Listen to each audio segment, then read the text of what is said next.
International trade में unit 1 एमां question number 6 आपनो क्वेश्चन है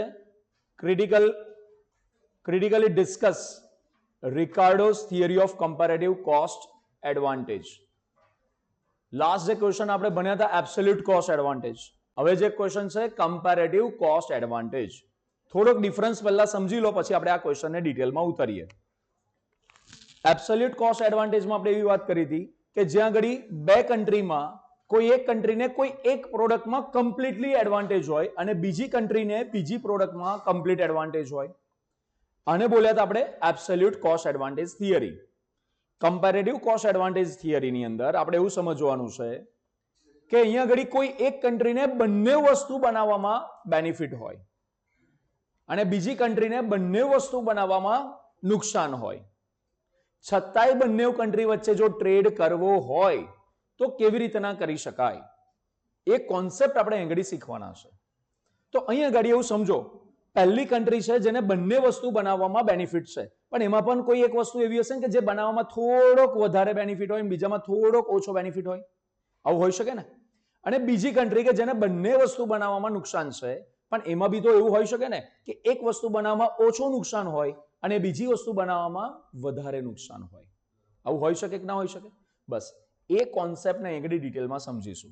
कई कंट्री कई वस्तु बनावशे तो भले एकने कम्प्लीट एडवांटेज है बीजाने थोड़ो ओछो एडवांटेज है छतांय बिजनेस करी शके।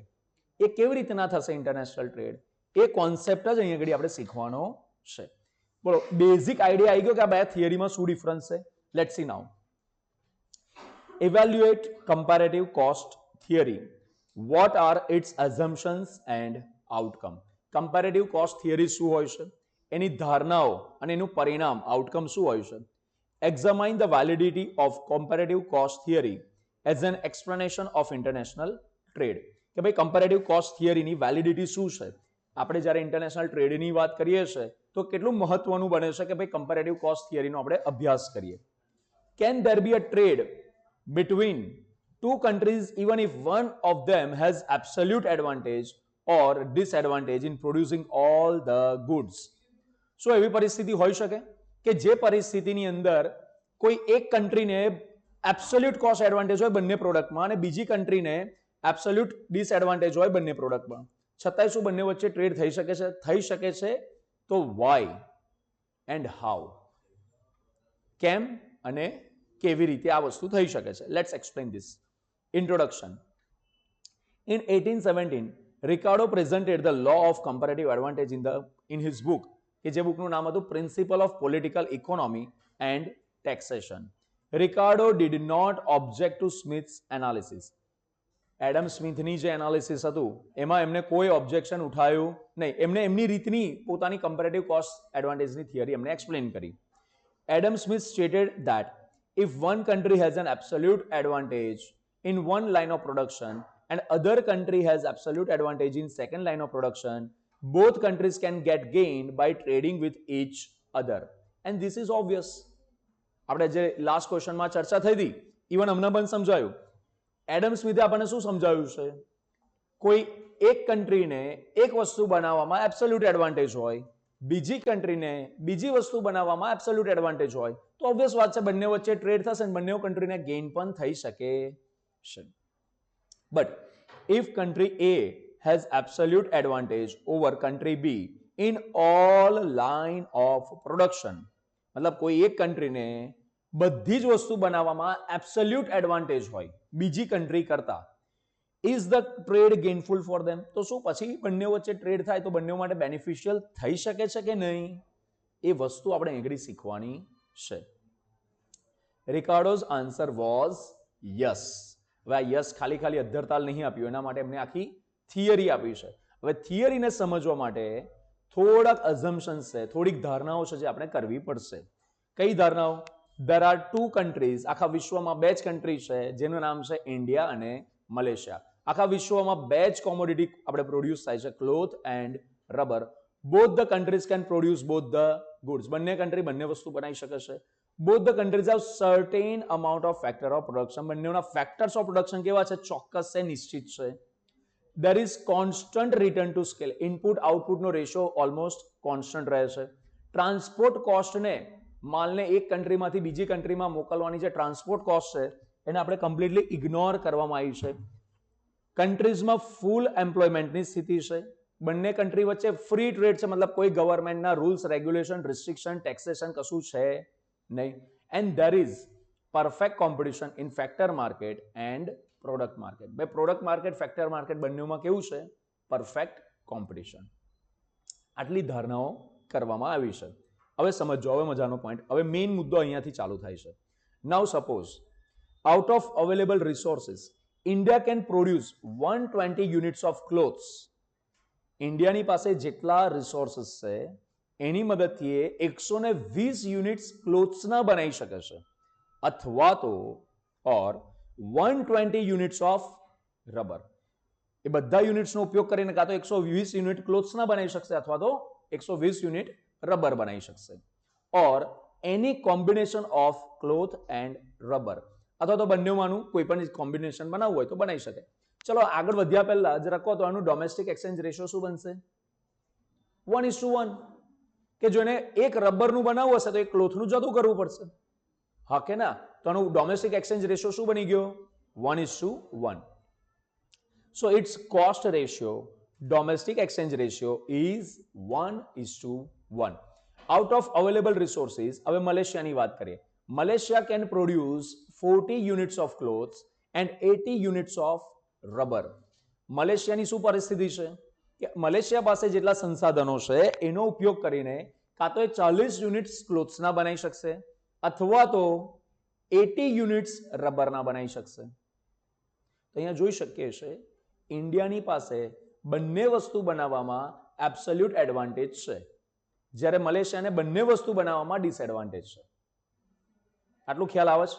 મલેશિયા બેમાંથી કંઈ પણ બનાવશે, બંને વસ્તુમાં ઇન્ડિયાના કમ્પેરિઝનમાં એને ડિસએડવાન્ટેજ મળવાનો છે. આ વાત બહુ સ્પષ્ટ છે. ચલો જરા કહો તો મલેશિયાનું ડોમેસ્ટિક એક્સચેન્જ રેશિયો શું બનશે? 1:2. કે ભાઈ એને એક યુનિટ ક્લોથનો બનાવવો હોય તો રબરના કેટલા યુનિટ જતા કરવા પડશે? 2 યુનિટ. એટલે એનો ડોમેસ્ટિક એક્સચેન્જ રેશિયો બની રહ્યો છે 1:2. ક્લિયર છે બધાને આટલી વાત? આગળ વાત કરીએ તો the production possibility is given in the following table. Production possibility શું આપેલી છે? તો જો ઇન્ડિયા જે છે એ ક્લોથનું જો બનાવવાનું ટ્રાય કરશે તો 120 યુનિટ અને રબર બનાવશે તો 120 યુનિટ. અહીંયા વચ્ચે અથવા છે, 120 યુનિટ ક્લોથના અથવા 120 યુનિટ રબરના. આ જ રીતના મલેશિયાની જો વાત કરીએ તો 40 યુનિટ ક્લોથના અથવા 80 યુનિટ્સ રબરના. બંનેનો ડોમેસ્ટિક એક્સચેન્જ રેશિયો જે ઉપર વાત કરીએ પ્રમાણે ઇન્ડિયાનો 1:1 છે અને મલેશિયાનો 1:2 છે. હવે અહીંયા ઘડી આની જે ડાયાગ્રામ બનશે પ્રોડક્શન પોસિબિલિટીનો એ જોઈ લો. અહીંયા ઘડી આપણે ધારણા કરીએ છીએ 120. કેટલી ધારણા કરી રહ્યા છે? 120. અહીંયા ઘડી પણ 120. આટલે આવશે 80 અને આટલે આવશે 40. બરાબર? આટલે આવી શકે છે 80 અને આપણે અહીંયાના 80 ની જરૂરત નથી. બરાબર? હવે અહીંયા સમજો, અને આટલે આવી શકે છે 40 અને આ 40 ની પણ આપણને જરૂરત નથી. ઇન્ડિયા રબરના 120 યુનિટ અથવા તો ક્લોથના 120 યુનિટ આ બનાવી શકે છે. હવે આ બે ડોટ્સ આપણે પાડ્યા અને એને જોડતો એક કર્વ આપણે દોરી દીધો એટલે આ શું મળી ગયો? ઇન્ડિયાનો પ્રોડક્શન પોસિબિલિટી કર્વ મળી ગયો. આ રીતના મલેશિયાની શું પોસિબિલિટી હતી? તો કે મલેશિયા જે છે તે 80 યુનિટ રબરના અથવા તો ક્લોથના 40 યુનિટ. બે ડોટ્સ પાડી દીધા અને પછી પાછો આ બેને જોડતો એક આપણે કર્વ દોરી દીધો. એટલે આ કોનો પ્રોડક્શન પોસિબિલિટી કર્વ બન્યો? મલેશિયાનો. આટલે સુધી ક્લિયર છે બધાને? પરફેક્ટ. ચલો હવે આગળ વધીએ.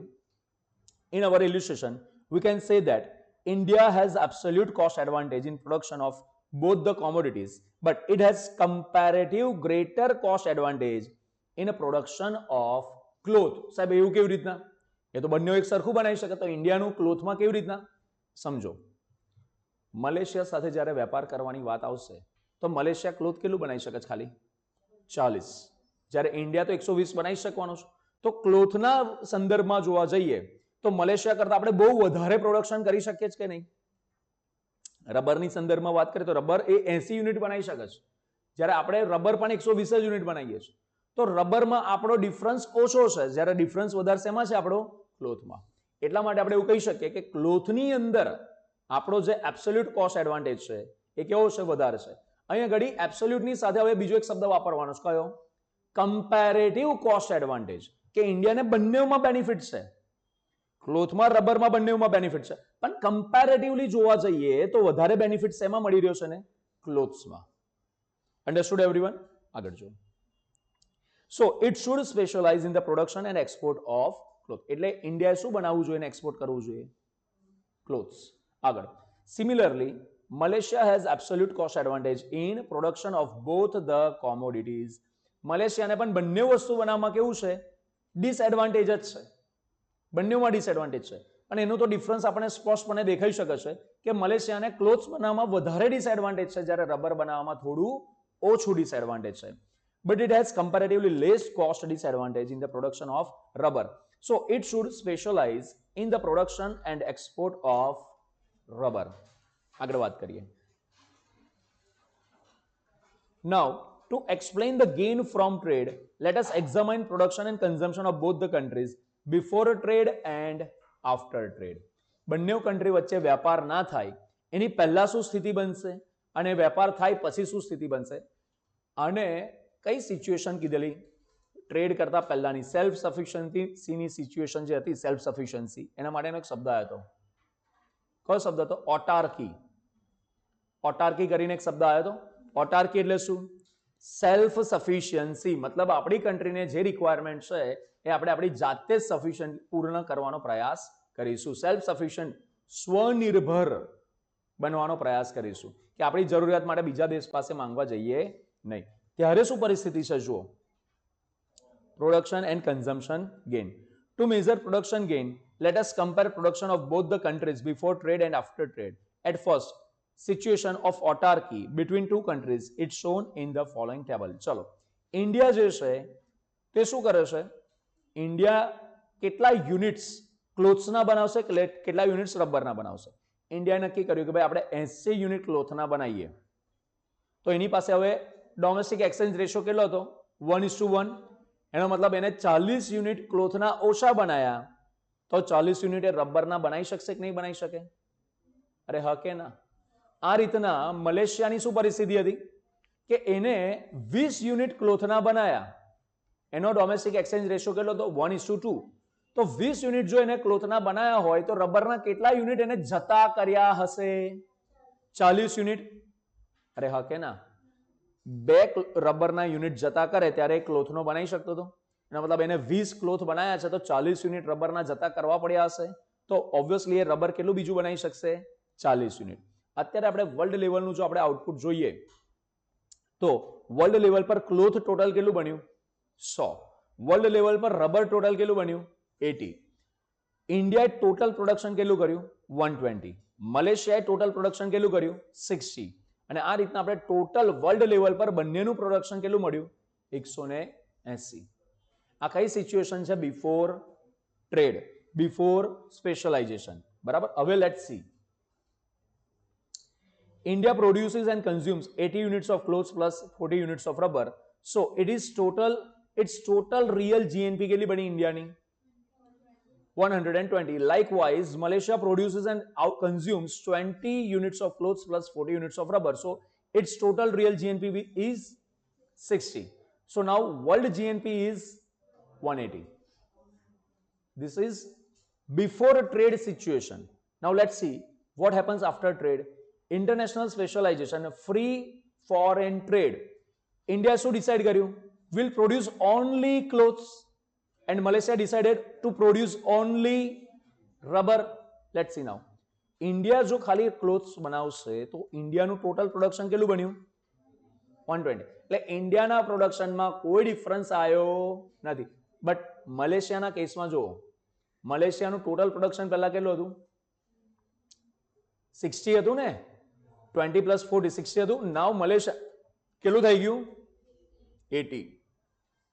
ક્લોથનું અહીંયા જોઈ શકો છો, ક્લોથનું પહેલા કેટલું ટોટલ પ્રોડક્શન થઈ રહ્યું હતું? 100. હવે કેટલું થઈ રહ્યું છે? 120. રબરનું પહેલા પણ 80 હતું ને હવે પણ કેટલું થઈ રહ્યું છે 80. પણ જે ટોટલ જો વાત કરીએ તો ટોટલ કેટલું વધી ગયું? ટોટલ કેટલું વધ્યું? પહેલા હતું 180, હવે વધીને 200, એટલે 20 યુનિટનો પ્રોડક્શન ગેઇન મળ્યો. કઈ જગ્યા પર? મલેશિયાના સંદર્ભમાં. મલેશિયા જે પહેલા 60 યુનિટ્સ બનાવી શકતું હતું, જે હવે કેટલું બનાવી રહ્યું છે? 80. એટલે મલેશિયાનું 20 યુનિટ્સનું પ્રોડક્શન ગેઇન મળશે. ક્લિયર થઈ વાત બધાને? તો વર્લ્ડ લેવલ પર પણ પ્રોડક્શન કેટલો મળ્યો? 20 યુનિટ્સ. આગળ વાત કરીએ હવે. જો આ ઉપર ટેબલનું જ એક્સપ્લેનેશન આપ્યું છે. આઈ હોપ કે બધાને ખ્યાલ આવી ગયો છે. What about consumption gain of trade? આપણે ઉપર વાત કરી પ્રોડક્શન ગેઇન. ભાઈ મલેશિયાને 20 યુનિટ્સનું પ્રોડક્શન ગેઇન થયું. કન્ઝમ્પશન ગેઇન કે કોને મળશે ને કેટલું મળશે? Let's see this. This depends upon the how the production gain are distributed between the countries. કોઈને યાદ છે એક શબ્દ આવતો હતો ટર્મ્સ ઓફ ટ્રેડ. જો ટર્મ્સ ઓફ ટ્રેડ બે કન્ટ્રીના ડોમેસ્ટિક એક્સચેન્જ રેશિયોની વચ્ચે રહેશે તો બંને કન્ટ્રીને ગેઇન મળશે. આવી આપણે વાત સમજ્યા હતા લાસ્ટ સેશનમાં. અને કોઈ એક કન્ટ્રીના ડોમેસ્ટિક એક્સચેન્જના બરાબર જ ટર્મ્સ ઓફ ટ્રેડ રહેશે તો બધો ગેઇન ઓપોઝિટ કન્ટ્રીને જશે. આ વાત પણ સમજ્યા હતા? શું આ નિયમ અહીંયા પણ લાગુ પડે છે કે નહીં પડતો? Let's see that. તો in other words, consumption gain depends upon the terms of trade. Here we assume that consumer in both the countries want to consume some mix of both goods. We explain consumption gain by assuming three different terms of trade. ત્રણ અલગ અલગ terms of trade આપણે વાત કરીશું. પહેલો terms of trade લઈ રહ્યા છે 3:4. કેટલું લઈ રહ્યા છે? 3:4. શું આ બંનેના વચ્ચે છે કે નહીં? આપણે લેટ્સ ચેક ધેટ. ઇન્ડિયાનું પહેલા કેટલું હતું ડોમેસ્ટિક એક્સચેન્જ રેશિયો? 1:1 હતો. મલેશિયાનો કેટલો હતો? 1:2 હતો. અરે હા કે ના? બરાબર. હવે આ બેની વચ્ચે છે આ? સાહેબ એવું લાગતું તો નહીં.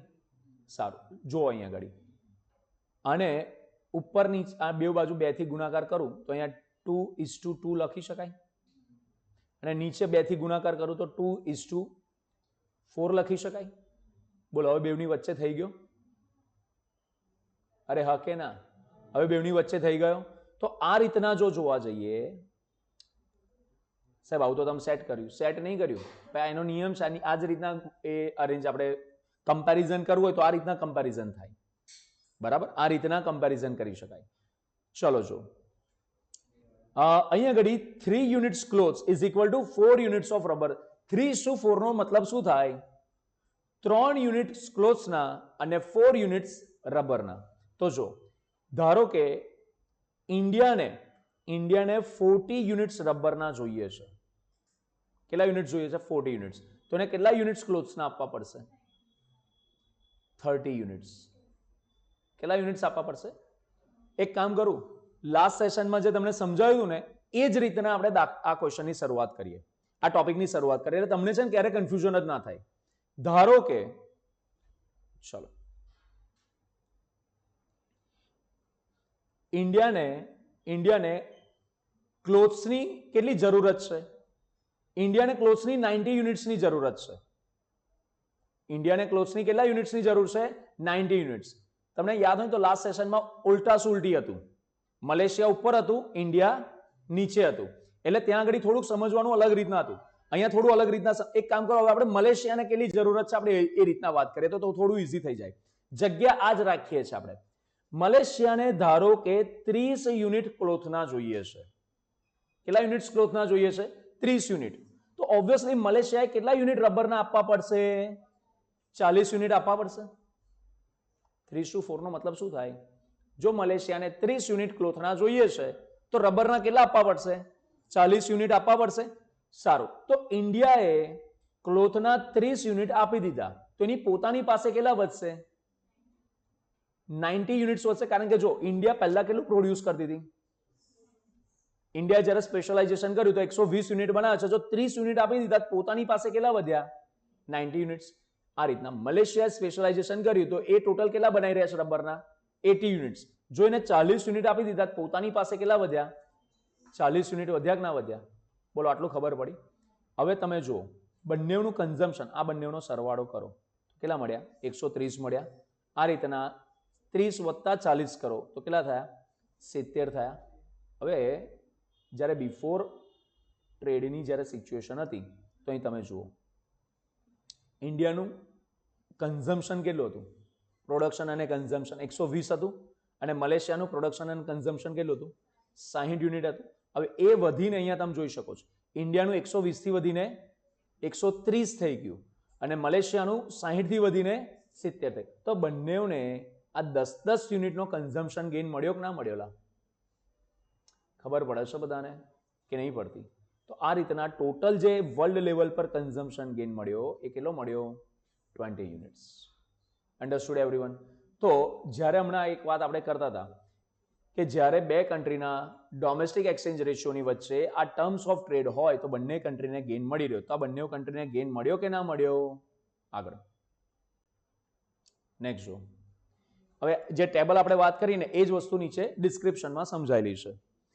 India produces 120 units of clothes and 0 units of rubber. It consumes 90 units of clothes and exports 30 units of clothes to Malaysia and imports 40 units of rubber from Malaysia. The consumer of India can consume 90 units of clothes plus 40 units of rubber. So their total consumption is 130 and they gain in total consumption by 10 units. 120 થી વધીને consumption કેટલું મળી ગયું? 130. 10 યુનિટનો consumption gain. Likewise, Malaysia produces 80 units of rubber and 0 units of clothes. And now it consumes 80 units of rubber, 40 units of rubber and exports 40 units of rubber to India and imports 30 units of clothes from India. So what happens? મલેશિયાનું પણ consumption gain વધી ગયું. 60 થી વધીને કેટલું થઈ ગયું? 70. So they also gain from trade. કેટલા યુનિટનો trade ફાયદો થયો એમને પણ? 10 units no. The consumers of Malaysia can consume 30 units of clothes plus 40 units of rubber. So they also gain in the total consumption by 10 units. It should be noted that consumers in both the countries have gained equally. બંને કન્ટ્રીના કન્ઝમ્પશનનો જે gain છે કેવો મળ્યો છે? Equal મળ્યો છે. Malaysia's gain is exactly equal to India's gain. And this is possible because of 1:1 terms of trade. In this case, 1:1 terms of trade lie between two opportunity cost ratios in two countries. આ 1:1 ની જગ્યા પર change કરો, 3:4 કરો. આ typing error છે. આ જે 1:1 જે લખ્યું છે ને બે જગ્યા પર, આ બંને જગ્યા પર લખો 3:4. આ ટાઈપિંગ એરર છે, કરેક્ટ કરી લો.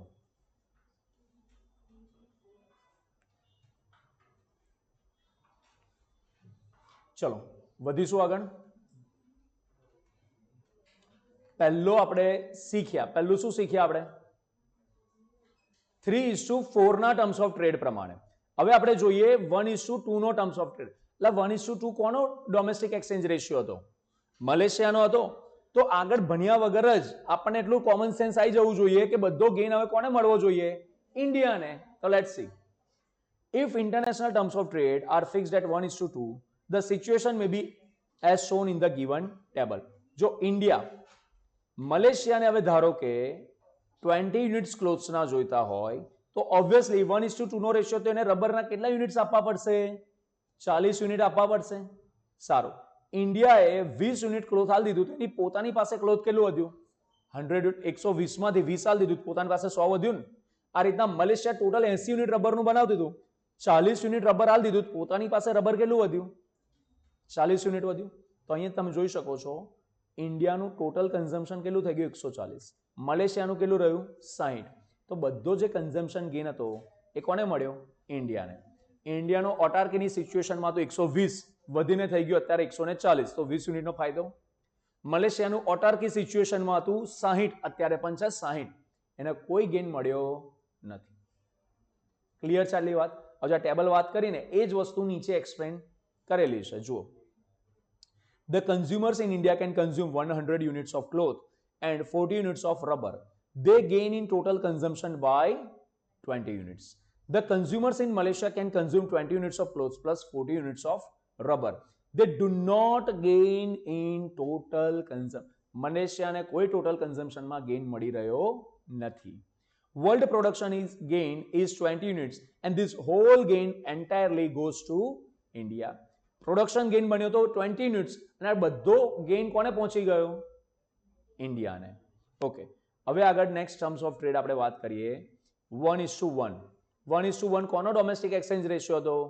ઇન્ડિયાનો. તો ઓબ્વિયસલી હવે અહીંયા આગળ બધો ગેઇન કોને મળવો જોઈએ? મલેશિયાને. 1:1 નો મતલબ થાય છે 1 યુનિટ ઓફ ક્લોથના બદલામાં 1 યુનિટ ઓફ રબર.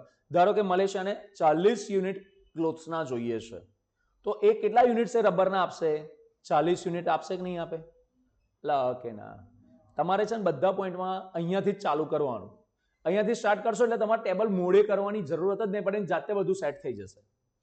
મલેશિયાને જરૂરત છે 40 યુનિટ ક્લોથ્સની. તો ઇન્ડિયાને જો ઇન્ડિયા પાસેથી 40 યુનિટ્સ લઈ લેશે તો ઇન્ડિયાની પોતાની પાસે કેટલા ક્લોથ્સ વધશે?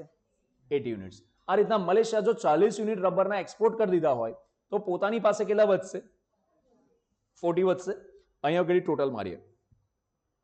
ઇન્ડિયાનું કન્ઝમ્પશન થઈ રહ્યું છે 120, મલેશિયાનું કન્ઝમ્પશન થયું 80. ઇન્ડિયાનું ઓટાર્કીની સિચ્યુએશનમાં તો 120 જે અત્યારે પણ એટલું ને એટલું છે, તો ઇન્ડિયાને કોઈ ગેઇન મળતો નથી. મલેશિયાનું ઓટાર્કીમાં હતું 60 જે વધીને અત્યારે થઈ ગયું 80. તો બધો જે પ્રોડક્શન ગેઇન હતો 20 યુનિટ્સનો બધો પ્રોડક્શન ગેઇન એ કન્ઝમ્પશન ગેઇન બનીને કોની પાસે પહોંચી ગયો? મલેશિયાને. કોના કારણે? ટર્મ્સ ઓફ ટ્રેડના કારણે. કારણ કે આ ટર્મ્સ ઓફ ટ્રેડ કોના બરાબર છે? ઇન્ડિયાના ડોમેસ્ટિક એક્સચેન્જ રેશિયો બરાબર છે, એટલા માટે. બોલો, સિચ્યુએશન ક્લિયર થઈ ગઈ બધાને?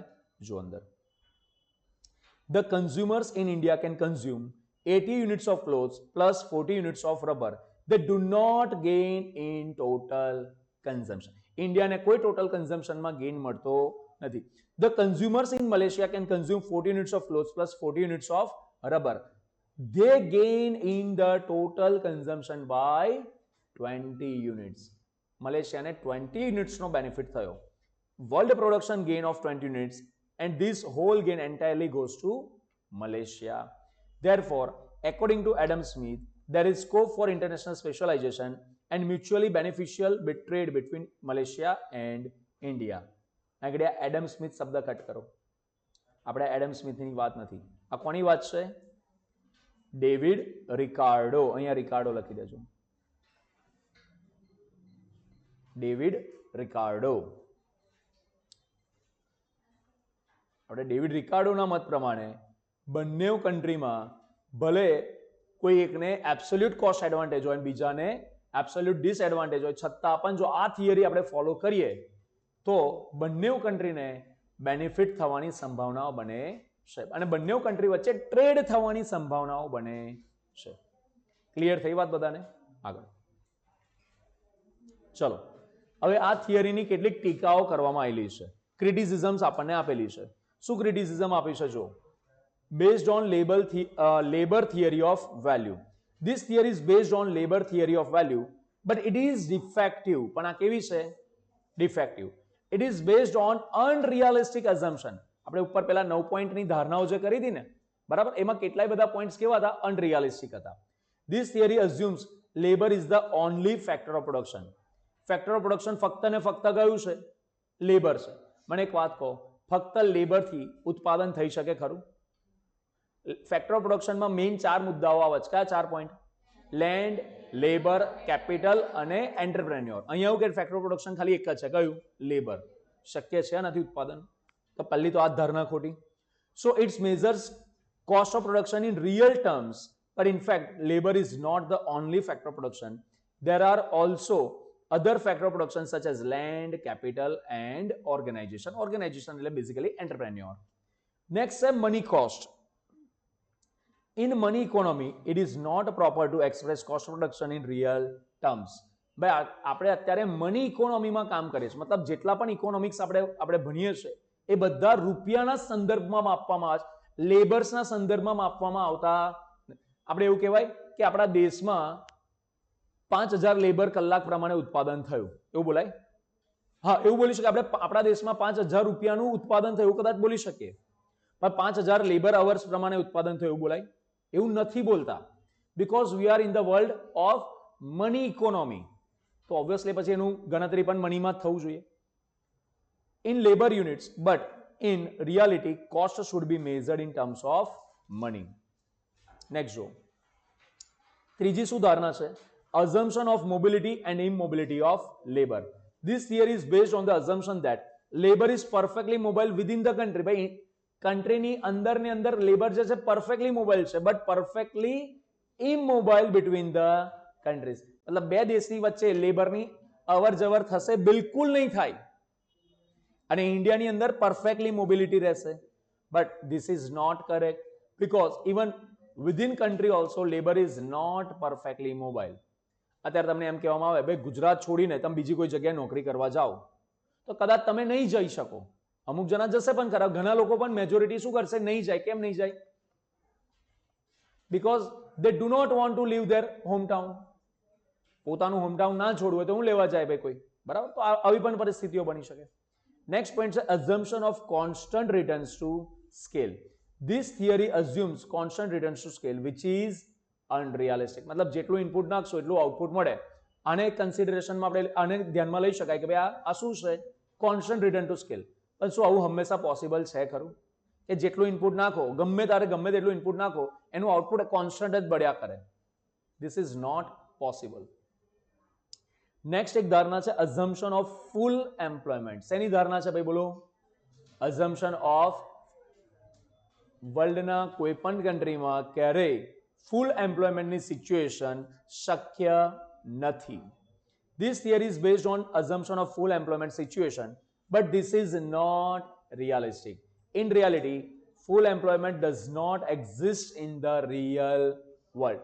Real world માં full employment possible જ નથી. assumption of perfect competition and free trade.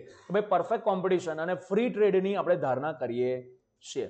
Perfect competition, factor market, product market બંને જગ્યા પર પરફેક્ટ કોમ્પિટિશન, પણ આ પોસિબલ નથી. બીજી વાત કરી ફ્રી ટ્રેડ. ફ્રી ટ્રેડ એટલે બે કન્ટ્રી વચ્ચે જે પણ કંઈક વેપાર થાય છે એમાં કોઈ પ્રકારનું રિસ્ટ્રિક્શન લગાડવામાં નહીં આવે. શું આ વસ્તુ શક્ય છે ખરી? નથી.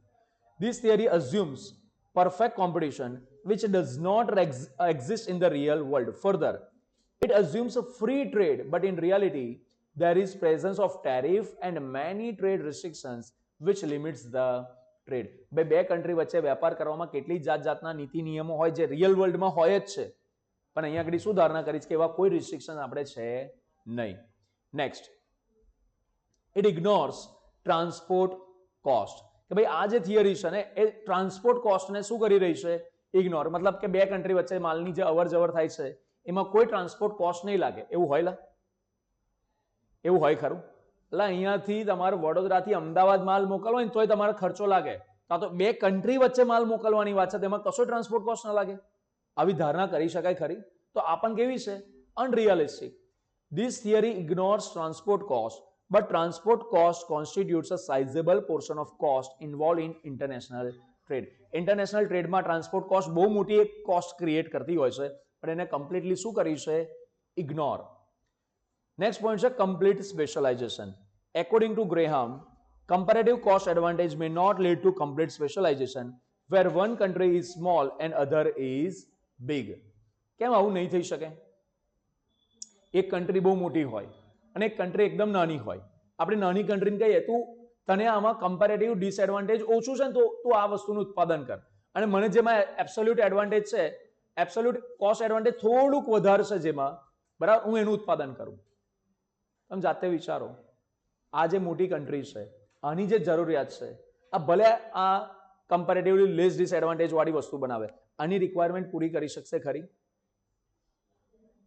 ખબર પડી? એનો મતલબ કે આવ કર્યા પછી પણ કમ્પ્લીટ સ્પેશિયલાઇઝેશન પછી પણ બંનેઓને બેનિફિટ જ થશે, આ વસ્તુ પોસિબલ નથી. એન્ડ લાસ્ટ પોઈન્ટ છે basis of trade. This theory argues that trade arises due to comparative cost difference. Trade કોના લીધે ઉદ્ભવે છે? કમ્પેરેટિવ કોસ્ટ ડિફરન્સના કારણે. But it does not explain why comparative cost differences arises. એવું કહી દીધું કે કમ્પેરેટિવ કોસ્ટ ડિફરન્સના કારણે અહીંયા ટ્રેડ થશે, પણ આ કમ્પેરેટિવ કોસ્ટ ડિફરન્સ કેમ થાય છે એના વિષયમાં કોઈ ચર્ચા કરવામાં આવી નથી. Understood everyone? ચાલો પરફેક્ટ. તો આ ક્વેશ્ચન તમારો કયો કમ્પ્લીટ થયો? Comparative cost advantage.